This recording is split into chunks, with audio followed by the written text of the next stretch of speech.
Hey, it's Andreas, and let's take a look at Snap. Now, I believe that there's potentially an interesting opportunity in this stock right now.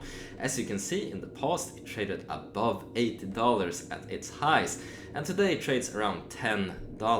Now, I took a look at the analysts' predictions, and I saw the lowest one being $3 and the average one being $13 as for price target. So there's quite a big spread in what the market believe will happen for this stock.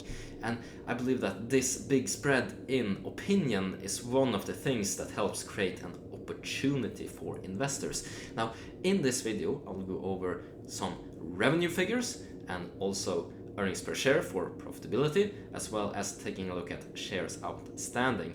And then in the end, I will choose an appropriate valuation metric to take a look at and also do a quick explanation of why I choose that metric over another one that's more traditional. Alright, let's get right into it by taking a look at revenue and profit. And as you can see here, quarterly, it's been a increasing trend in revenue. They're making more and more revenue every year that's going. We can take a look here to see year by year. As you can see, the trend is increasing revenue. Very good to see. Now, what about profitability? For that, we need to take a look at earnings per share. And alright, so they lost a lot of money in the past, they continued to lose money, they're not yet profitable. However, if we draw a trend line here, I believe that the trend is going towards Snap being profitable. They're only increasing revenue more and more, and cost of that revenue has been relatively flat. I looked at the financials in another report prior to recording this video. However, not yet profitable. They had a profitable quarter. As you can see right here, they were indeed profitable.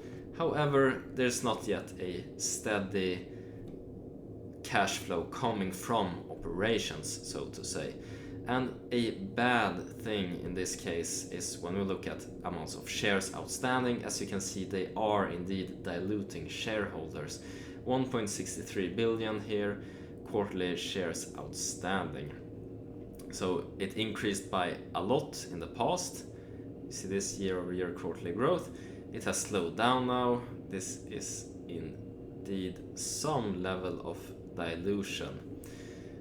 Alright, so now for the most interesting part. Let's take a look at price ratios. Now, a traditional price ratio that I use a lot is price to earnings.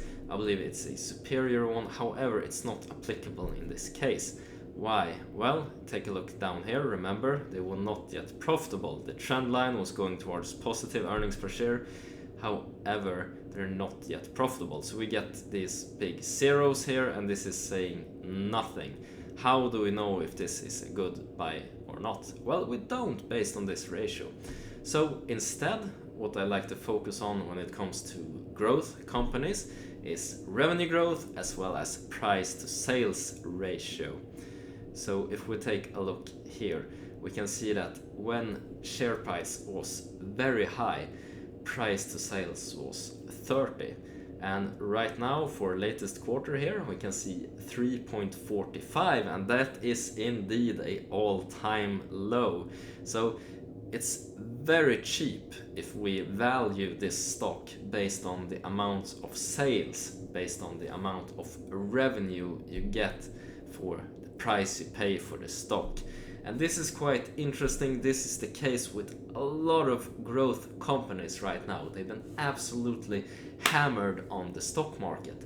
So if you believe that this company will turn profitable soon and revenues will continue to grow at a great pace, well, then this would indeed signal a great buying opportunity for you. You will get bang for your buck if you predict that to be the case.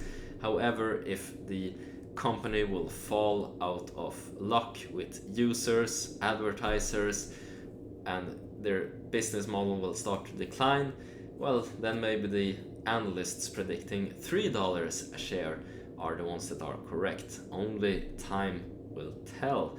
However, once again, in terms of valuation, I think they have a attractive valuation when we look at this metric.